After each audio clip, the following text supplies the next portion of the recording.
Οι άνθρωποι. Πού πηγαίνουν όλοι αυτοί οι άνθρωποι?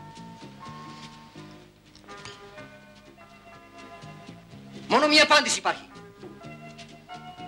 Πηγαίνουν στα σπίτια τους, αφού τελειώσανε τις δουλειές τους. Ρεαλιστική αντιμετώπιση της πραγματικότητας. Αδιαφορούν όμως για την τέχνη. Έτσι αδιαφορούσε και ο Άμλετ. Γι' αυτό τον τιμώρησε ο Αρταξέρξης. Ο Σέξπιρ θες να πεις?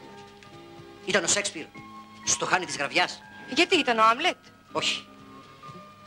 Ήταν ο Οδυσσέας Ανδρούτσος, που μόλις μπήκε στο χάνι της γραβιάς, ξέρεις τι είπε? Τι είπε? Αλλού χάνει.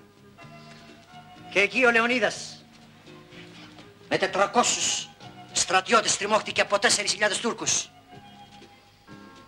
Σήκωσε ο Λεωνίδας το λάβαρο της Επανάστασης και φώναξε «Εν τούτο νίκα».